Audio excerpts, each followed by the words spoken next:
الحمدللہ رب العالمین والصلاة والسلام علی رسولہ الکریم وعلی آلہ وصحبہ اجمعین الی یوم الدین، اما بعد، اعوذ باللہ من الشیطان الرجیم، بسم اللہ الرحمن الرحیم۔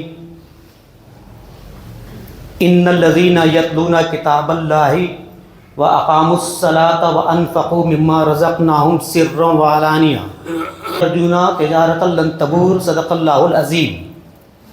بسم اللہ الرحمن الرحیم۔ رب زدنی علما، رب زدنی علما، رب زدنی علما، رب اشرح لی صدری ویسر لی امری واحلل عقدۃ من لسانی یفقہوا قولی، رب اغفر وارحم وانت خیر الراحمین۔ اللہم انی اسألک الجنۃ واعوذ بک من النار، اللہم انی اعوذ بک من عذاب القبر ومن عذاب جہنم ومن فتنة المحیا والممات ومن شر فتنة المسیح الدجال۔ اللہم ربنا آتنا فی الدنیا حسنۃ وفی الآخرۃ حسنۃ وقنا عذاب النار، اللہم اجرنا من النار، آمین، صدق اللہ العظیم۔ معزز حاضرین جمعہ، السلام علیکم ورحمۃ اللہ وبرکاتہ۔ آج کے بیان کا جو میرا موضوع ہے وہ ہے وقف اور موجودہ صورتحال۔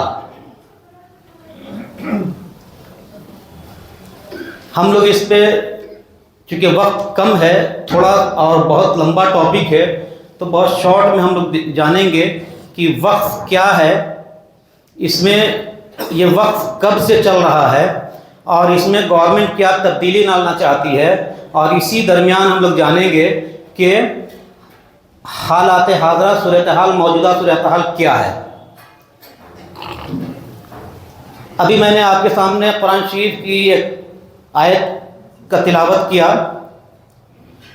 یہ سورہ فاطر میں ہے، سورہ نمبر 35 آیت نمبر 29 میں، ان الذین یتلون کتاب اللہ، اور بے شک وہ جو کتاب اللہ کی کتاب پڑھتے ہیں یعنی قرآن، واقاموا الصلاۃ، اور نماز قائم رکھتے ہیں، وانفقوا مما رزقناہم، اور جو ہم نے دیا ہے اس میں سے خرچ کرتے ہیں، سروں، چھپا کر کے، پوشیدہ رکھ کر کے، وعلانیہ، یا ظاہر کر کے، یرجون تجارۃ لن تبور، یعنی یہ تین کام جو کرتے ہیں یہ بہت ہی اچھی تجارت ہے، اس میں دنیا میں بھی فائدے ہیں اور اس میں ہرگز کوئی نقصان نہیں ہے، قیامت کے دن بھی اس کا اجر ملے گا۔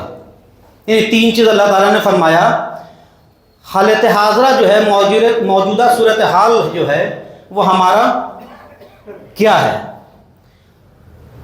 ایک نیوز پڑھ رہے تھے، ایک جسٹس تھے سپریم کورٹ کے، AR دبے، انہوں نے کہا کہ اگر میں تاناشاہ ہوتا تو گیتا کو اور مہابھارت کو کلاس 1 سے فرض کر دیتا، کمپلسری کر دیتا پڑھانا۔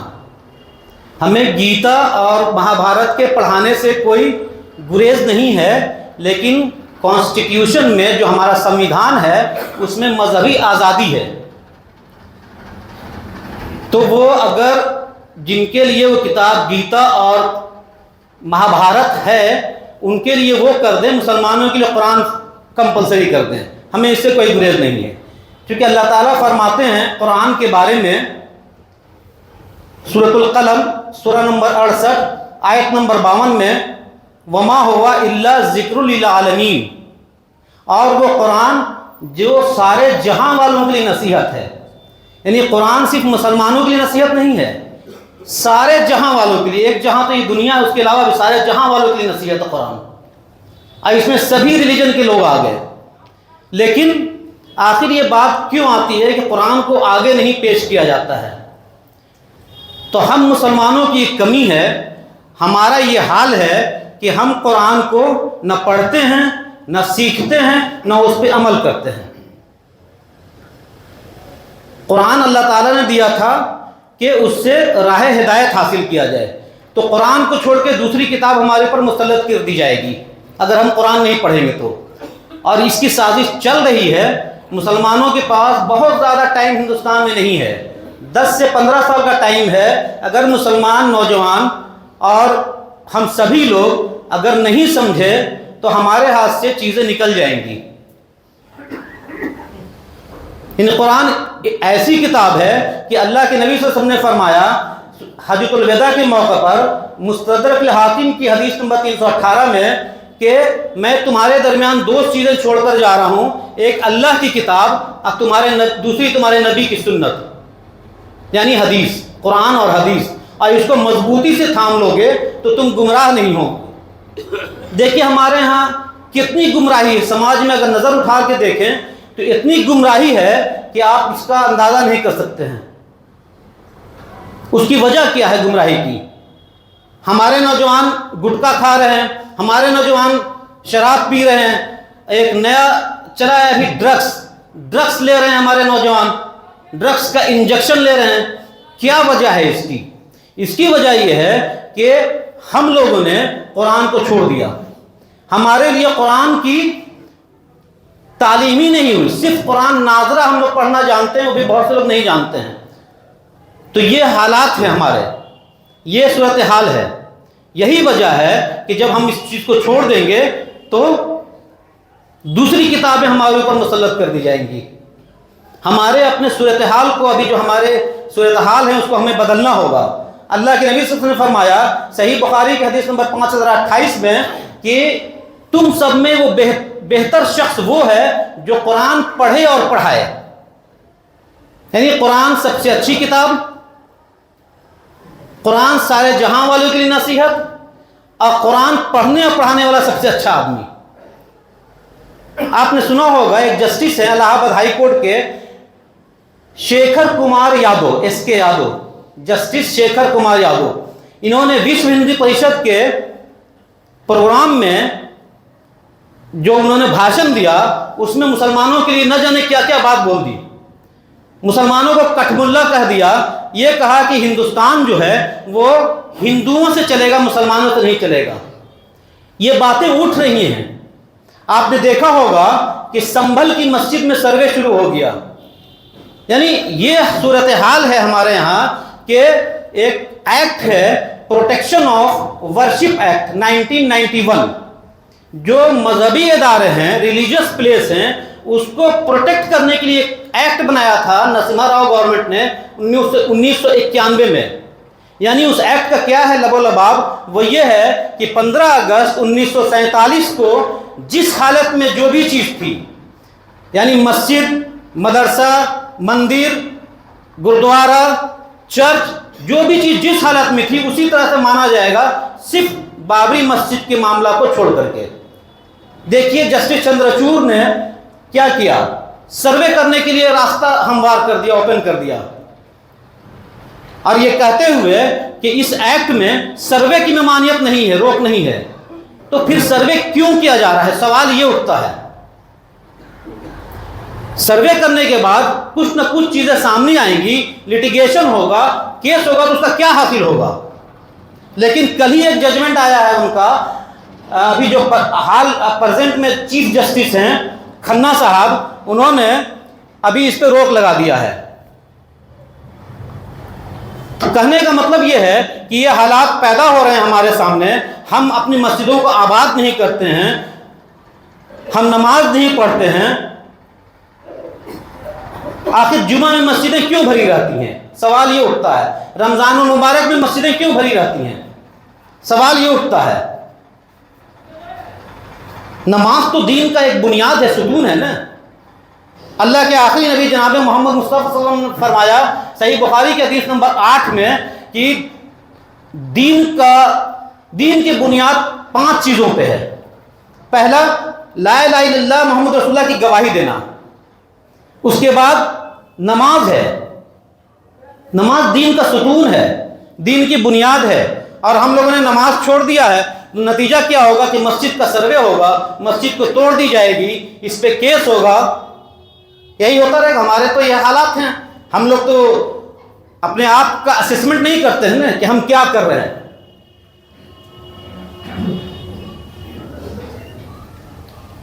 نماز کے فرض کی اہمیت تو بہت زیادہ ہے، لیکن صبح میں مارننگ واک کے لیے ہم لوگ نکل جاتے ہیں، آدھا گھنٹہ پہلے نہیں اٹھ سکتے ہیں کہ نماز پڑھ کے مارننگ واک کے لیے چلے جائیں۔ یہ ہمارے حالات ہیں۔ ہمارے سامنے صرف کیا ہے؟ دنیا ہے، صرف کسی طرح سے ہم لوگ دولت اکٹھا کر لیں، بڑی بڑی گاڑیوں پہ چلیں، ہمارے گھر میں عیش و عشرت کی چیزیں ہوں، یہ سب جائز ہے اگر حلال طریقے سے کمایا جائے. لیکن اسی 24 گھنٹے میں دین کا جو رکن ہے اس کو یہ پورا کرنا ہے. ایسا نہ ہو کہ اس کو چھوڑ دیا جائے. اور تیسری چیز وہ آیت جو میں نے آپ سے بتایا، اس میں تیسری چیز ہے وَأَنفَقُوا مِمَّا رَزَقْنَاهُمْ، اور جو میں نے دیا ہے اس میں سے وہ خرچ کرتے ہیں، یعنی صدقہ کرتے ہیں، وقف کرتے ہیں. یعنی وقف کیا ہے؟ اللہ تعالیٰ قرآن شریف میں فرما رہے ہیں کہ میں نے جو دیا ہے اس میں سے صدقہ کرتے ہیں. بہت جگہ پہ ہے، میں نے ایک آیت کا سلیکشن کیا تو اللہ تعالیٰ فرما رہے ہیں کہ اسی میں سے وہ صدقہ کرتے ہیں، وقف کرتے ہیں، اور اعلانیہ یا چھپا کر کے، دونوں طرح سے جائز ہے. کیونکہ کوئی این جی او ہے، آرگنائزیشن ہے، اگر وہ فلاحی کام کر رہی ہے تو اس کو ڈاکومنٹس بھی مینٹین کرنا ہے اور اس کو یہ بتانا بھی ہے کہ ہم یہ کام کر رہے ہیں. تو اگر فیس بک یا سوشل میڈیا پہ یہ چیز ڈالی جا رہی ہے تو اس میں کوئی برائی کی بات نہیں ہے، یا قرآن شریف سے یہ ثابت ہے.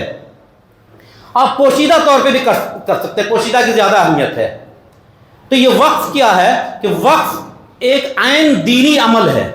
وقف کا معنی ہوتا ہے اللہ کی راہ میں جائیداد کو عوام الناس کے فلاح و بہبود کے لیے دے دینا وقف کہلاتا ہے. وقف ایک قانونی عمل ہے جس کے ذریعے ایک جائیداد، عام طور سے وقف جو ہوتی ہے وہ جائیداد ہوتی ہے، جیسے یہ مسجد ہے، یہ وقف ہے، یہ ایک جائیداد ہے. تو وقف کیا ہے؟ عین دینی عمل ہے. اس کو دنیا کا عمل نہیں مان سکتے ہیں. ایک یہ خاص دینی عمل ہے. یہ عمل ایسا ہے کہ یہ اللہ کے نبی صلی اللہ علیہ وسلم نے بھی وقف کیا، صحابہ کرام نے بھی وقف کیا. آپ جب حدیث شریف پڑھیں گے، ہسٹری پڑھیں گے تو اس میں بات سامنے آئے گی کہ وقف وہیں سے شروع ہوا. ہندوستان میں معیز الدین سیم غوری، جو غوری خاندان کے تھے، لگ بھگ 1173 عیسوی میں 2 گاؤں کو مسجد کے رکھ رکھاؤ کے لیے وقف کیا انہوں نے. یعنی اس گاؤں سے جو ریونیو آتا تھا اس سے مسجد چلتی تھی. یہ وقف ہے. 1810 عیسوی میں بنگال کوڈ ریگولیشن بنا مسجد، مندر، گردوارہ وغیرہ کو ریگولیٹ کرنے کے لیے. 1817 عیسوی میں مدراس کوڈ ریگولیشن بنا اسی کام کے لیے. 1863 میں ریلیجس انڈومنٹ ایکٹ بنا، اسی کام کے لیے بنا. ایک طرح کا وہ وقف ہی تھا، وقف ایکٹ ہی تھا ایک طرح کا وہ. 1890 عیسوی میں چیریٹیبل انڈومنٹ ایکٹ بنا اسی کام کے لیے. 1913 میں مسلمان وقف ویلیڈیٹی ایکٹ انگریزوں نے بنایا. کوشچن ریز ہو رہے تھے کہ وقف ہے کہ تو ویلیڈیٹی ایکٹ بنا کہ یہ وقف صحیح ہے. 1920 میں چیریٹیبل ٹرسٹ ایکٹ بنا اسی کام کے لیے. 1922 میں ایک کیس ہوا تھا، اس وقت پرائیوی کاؤنسل ہوتی تھی. اس کیس میں جج نے جو ڈیسیزن دیا وہ یہ دیا کہ وقف کیا ہے. جج نے یہ ڈیسیزن دیا کہ کسی بھی جائیداد کو خدا کی راہ میں دے دینا وقف کہلاتا ہے. یہ 1922 میں ایک فیصلہ ہے، AIR 1922 PV 123. 1923 میں فائنلی مسلمان وقف ایکٹ بنا دیا گیا. یہ فائنل ایکٹ بنا اس وقت جو 1954 تک چلا، اور آزادی کے بعد 1954 میں ایک وقف ایکٹ بنایا کانگریس گورنمنٹ نے. وہ ایکٹ میں بہت کمی تھی لیکن ایک ایکٹ بنا جو مسلمانوں کے پاور کو اس نے سیز نہیں کیا. وہ ایکٹ اس لیے تھا کہ جو وقف کی جائیداد ہے اس کو کنٹرول کیا جائے، اس میں بہت سی خامیاں تھیں. تو فائنلی 1995 میں وقف ایکٹ پوری طرح سے بن کے تیار ہو گیا. جب بعد میں اس میں لوگوں نے پڑھا تو کچھ کمی رہ گئی تھی، تو 2013 میں اس کو پارلیمنٹ میں لایا گیا امینڈمنٹ کے لیے، لیکن وہ پاس نہیں ہوا. تو یہ وقف کی ہسٹری ہے. 1995 کا جو وقف ہے وہ وقف پوری طرح سے وہ پاور دیتا ہے، اور جو شریعت میں جو حکم ہے اس ایکٹ، وہ ایکٹ اس کو فالو کرتا ہے. کہیں پہ مداخلت نہیں ہے، شریعت میں کہیں مداخلت اس ایکٹ میں نہیں ہے. یعنی مسلمان کی آرگنائزیشن اس کو ریگولیٹ کرے گی. جو کانسٹیٹیوشن ہے، جو آئین ہمارا ہے، سمویدھان، اس کے آرٹیکل 25 میں لکھا ہے کہ کوئی بھی شخص، ہندوستان کا کوئی بھی شخص، ایون باہر کا بھی کوئی بھی شخص اس کو جو ہے اپنی جائیداد کو مذہبی کام کے لیے دے سکتا ہے، یعنی وقف کر سکتا ہے۔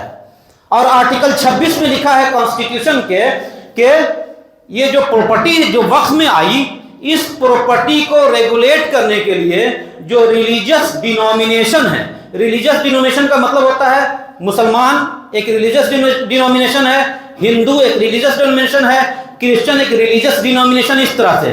تو ریلیجس ڈینومینیشن اپنا ایک گروپ بنا سکتا ہے اس کو ریگولیٹ کرنے کے لیے، اور یہی گروپ بعد میں وقف کے نام سے، وقف بورڈ کے نام سے جانا جاتا ہے۔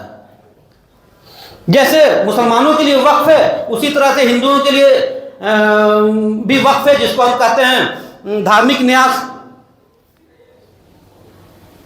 تو ان کے لیے بھی، سکھوں میں بھی ہے، عیسائیوں میں بھی ہے، اب پورے دنیا میں ہر مذاہب میں ہے، یہ کوئی نئی چیز نہیں ہے۔ لیکن ہندوستان میں جیسے مسلمانوں کو حق ملا ہوا تھا وقف میں، اسی طرح سے ہندوؤں کو ملا تھا، اسی طرح کے کرسچن کو ملا تھا، اسی طرح سے ملا تھا اور دوسرے مذاہب والوں کو۔ 8 اگست 2024 کو مودی گورنمنٹ نے اس وقف ایکٹ میں تبدیلی لانے کے لیے ایک امینڈمنٹ بل لایا۔ اسی بل پہ آپ لوگوں نے سنا ہوگا، پیپر میں پڑھا ہوگا، بہت جگہ پروگرام ہوا ہے، اسی پہ ہنگامہ ہوا۔ جب ہنگامہ ہوا تو اس کو جوائنٹ پارلیمنٹری کمیٹی میں بھیج دیا، جو ابھی وہاں پینڈنگ ہے۔ اس میں کیا ہے کہ ہنگامہ ہوا؟ اس میں اس بل کے پاس ہونے کے بعد، یا اس بل میں جو ابھی پروویژن دیا گیا ہے، تو اس بل میں جو کلوزز ہٹائے گئے ہیں پرانے وقف ایکٹ سے اور نئے کچھ کلوزز ڈال دیے گئے ہیں، اس سے شریعت میں مداخلت ہے، مسلمانوں کے ہاتھ سے پاور نکل جائے گا۔ اس میں کہا گیا ہے یہ کوئی بھی مسلمان وقف کرے گا تو وہ 5 ایئرس کا پریکٹسنگ مسلمان ہوگا، یعنی عبادت گزار مسلمان ہوگا 5 ایئرس تک، تب وہ 5 ایئرس کے بعد وقف کر سکتا ہے۔ بتائیے یہ ممکن ہے؟ وقف تو غیر مسلم بھی کرتے ہیں، مسلمانوں نے بھی غیر مسلم کے ہاں وقف کر دیا ہے، ہندوؤں نے بھی مسلمانوں کے ہاں وقف کیا ہے۔ تو یہ ڈفرینشیٹ کرنے کے لیے یہ باتیں لائی گئی ہیں۔ اس میں کلیکٹر کو پورا پاور دے دیا، جو پاور وقف بورڈ کو اور ٹریبونل کو تھا وہ کلیکٹر کو دے دیا گیا، ڈی ایم کو، یعنی ڈی ایم جو اس میں لکھ دے گا فائنل۔ ایک اورل وقف ہوتا تھا، یوں ہی کسی نے کہہ دیا کہ میں نے اپنا گھر دے دیا اور انتقال کر گیا، وہ اسلام میں جائز ہے، وقف ایکٹ 1995 میں بھی جائز ہے، اور جو امینڈمنٹ ہو رہا ہے اس میں ہٹا دیا گیا ہے۔ ایک وقف بائی یوزر ہے، وقف بائی یوزر کہتے ہیں کہ کوئی ایسی زمین جس پہ یا تو مسجد بنی ہوئی ہے، یا قبرستان ہے، یا امام باڑہ ہے، یا اور اس طرح کی چیزیں ہیں جو چلی آ رہی ہیں سینکڑوں سال سے، وہ وقف کہلائے گی۔ اس کو بھی ہٹا دیا اس میں سے۔ آپ نے دیکھا ہو کہ بہار میں جتنے بھی قبرستان کی گھیرا بندی ہوئی ہے، اس میں سے زیادہ تر قبرستان اسی طرح کا ہے، وقف بائی یوزر، اس کا ڈاکومنٹ نہیں ہے، گورنمنٹ کی زمین ہے، وہ وقف ہے۔ لیکن المیہ یہ ہے کہ وقف پہ جو لوگ مسلط ہیں، یا جو لوگ وقف کے عہدیداران ہیں، ان لوگوں کو دین کا علم ہی نہیں، دنیا دار لوگ۔ یعنی ابھی جب 1947 میں جتنی وقف کی پراپرٹی تھی، شاید ہی اس کا 20% ابھی بچ رہا ہوگا۔ کیوں؟ اس لیے کہ ان لوگوں نے زمینوں کو بیچ دیا، دوسرے لوگوں کو دے دیا، قبضہ کروا دیا پیسہ لے کر کے۔ میں اس مسجد سے بول رہا ہوں، کوئی غلط بات نہیں ہے۔ وقف کی جو دکان ہے 25 سے 50 روپے کے کرائے پہ ہے، اور اس کے بغل میں جو پرائیویٹ دکان ہے 25,000-30,000 روپے کے کرائے پہ ہے، وہ کرایہ دار مسلمان ہے، اس کا ضمیر کیسا ہے کہ وہ 20 روپیہ 25 روپیہ 100 روپے کرایہ دے رہا ہے؟ اور جو متولی ہے اس کا ضمیر کیسا ہے کہ اس نے اس کو کرایہ کس طرح سے لگایا ہے؟ کوئی بھی انسان اگر اپنا ایک پراپرٹی، کوئی فلیٹ یا دکان کرائے پہ دیتا ہے تو ایک ایگریمنٹ کرتا ہے، مارکیٹ ویلیو کے حساب سے رینٹ اس میں طے ہوتا ہے، اور ہر سال اس میں انکریمنٹ ہوتا ہے، اور پھر یہ بھی لکھا جاتا ہے کہ ماحول کے حساب سے، حالات کے حساب سے اس میں تبدیلی لائی جائے گی، بڑھایا جائے گا۔ لیکن چونکہ ملائی کھانا ہے، اس وجہ سے لوگ جو ہے چھوڑ دیتے ہیں کیونکہ وقت کی پراپرٹی ہے. ان کو یہ نہیں معلوم ہے کہ وقت کی پراپرٹی کا ڈائریکٹ ریلیشن اللہ تعالیٰ سے ہے. انسان جو عام مسلمان ہے وہ بھی کھڑا کھڑا تماشا دیکھ رہا ہے, وہ بھی نہیں سمجھ پا رہا ہے کہ کیا معاملہ ہے وقت کا. 3 طرح کے لوگ اس میں, ایک جو عہدیداران ہیں وہ, دوسرے جو وقت کی پراپرٹی پہ کرائے پہ لیے ہوئے ہیں, اور دوسرے عوام الناس ہمارے جیسے لوگ. ان سارے لوگوں کو کی ذمہ داری ہے کہ وہ دیکھیں کہ وقت جو ہے وہ مسلمانوں یعنی عوام الناس کی پراپرٹی ہے اور وہ اللہ کے لیے ہے اور وہ عین عبادت ہے. اب اگر اس پہ کوشچن ریز نہیں کیا گیا, اس کی حفاظت نہیں کی گئی, تو قیامت کے دن اللہ تعالیٰ سوال کریں گے کہ تمہارے سامنے جو مسجد کا سروے ہو رہا تھا, وقف امینڈمنٹ بل پاس ہو رہا تھا, تو تم نے اپنی حیثیت کے حساب سے کیا جواب دیا؟ اللہ کے نبی صلی اللہ علیہ وسلم فرماتے ہیں, جامع ترمذی کی حدیث ہے 2417 نمبر کی, اس میں اللہ کے نبی صلی اللہ علیہ وسلم نے فرمایا کہ قیامت کے دن بندے کے دونوں پاؤں اپنی جگہ سے نہیں ہل سکیں گے یہاں تک کہ وہ 5 سوال کا جواب نہ دے دے. پہلا, تم نے عمر کہاں گزاری, کن کاموں میں گزارا؟ اسی سوال میں وقت کا سوال ہوگا, مسجد کے سروے کا سوال ہوگا اور دوسرے سوالات ہوں گے. لیکن ہم لوگوں کو ہندوستان کے قانون کے دائرے میں رہ کر کے کام کرنا ہوگا, اس لیے کہ اکسایا جا رہا ہے مسلمانوں کو طیش میں نہیں آنا ہے. یہ جو پیریڈ چل رہا ہے یہ بھی نکل جائے گا انشاءاللہ, لیکن یہ پیریڈ ابھی بہت زیادہ خطرناک ہے. پرائم منسٹر بھی بولتے ہیں مسلمان کے خلاف, ان کے منسٹر بھی بولتے ہیں, ان کے ایم پی بولتے ہیں, ان کے نیتا بولتے ہیں, اب تو جج صاحب لوگ بھی بولنے لگے. اور جو نہیں بولتے وہ تو کام کر ہی رہے ہیں مسلمانوں کے خلاف. لیکن اب اتنا ہونے کے باوجود بھی ہندوستان میں ہم جب آپ ملتے ہیں مسلمانوں سے, ہندوؤں سے, دوسرے مذاہب کے لوگوں سے, تو ایک ریلیشن اچھا بنا ہوا ہے. چونکہ وقت کم ہے, 1-2 منٹ میں ہم اپنی بات کو ختم کریں گے, تو ہماری ذمہ داری کیا ہے کہ وقت کے بارے میں ہم اپنے آپ کو تیار کریں اور دوسرے حالات جو خراب ہوتے جا رہے ہیں اس کے لیے ہم اپنے آپ کو تیار کریں.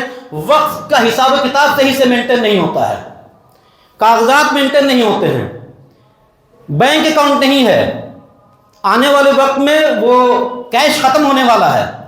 ابھی بھی دیکھ رہے ہیں یو پی آئی سے پیسہ ٹرانسفر ہوتا ہے. یہ مسجد میں پیسہ کہاں سے آئے گا, مدرسہ میں پیسہ کہاں سے آئے گا؟ تو ایک بینک اکاؤنٹ ہونا چاہیے ہر ایک وقت کے پاس, مسجد کے پاس, قبرستان کے پاس, مدرسے کے پاس. اور اس بینک اکاؤنٹ کے لیے کیا ہونا چاہیے؟ ایک پین کارڈ ہونا چاہیے. اور پین کارڈ اپلائی کرنے کے لیے یا تو وقف نامہ لے لیجئے وقف بورڈ سے اور وہ اس کے ذریعے پین کارڈ اپلائی کر دیجئے, یا ٹرسٹ ڈیڈ نہیں ہے تو ٹرسٹ ڈیڈ بنا کر کے, جو ایسے وقف ہیں جو وقف بورڈ میں نہیں ہیں, ٹرسٹ ڈیڈ بنا کر کے اس کا پین اپلائی کیا جائے تاکہ حساب و کتاب مینٹین ہو. کیونکہ گورنمنٹ کے ہاں کبھی بھی اس پہ پکڑ ہو جائے گی, انکم ٹیکس ڈپارٹمنٹ کبھی بھی اس کی پکڑ کر لے گا کہ آپ کا حساب و کتاب کیا ہے. تو یہ مسلمانوں کو اپنے صورتحال کو بدلنے کے لیے خود آنا ہوگا آگے. کوئی دوسرا دنیا کا ملک اس پہ آپ کی مدد نہیں کرے گا, خود کی مدد کرنی ہے, ایک دوسرے کو دیکھنا ہے اور اس پہ عمل کرنا ہے. میں اپنی بات یہاں پہ مکمل کرتا ہوں. اللہ تعالیٰ سے دعا ہے کہ ابھی میں نے جو بیان کیا اس میں جو غلطیاں ہوئی ہیں کہ اللہ تعالیٰ معاف فرما دے, اور آپ لوگوں کو کوئی بات سننے میں بری لگی ہوگی آپ لوگ اس کو درگزر کر دیں. سبحان ربک رب العزت عما یصفون وسلام علی المرسلین والحمد للہ رب العالمین.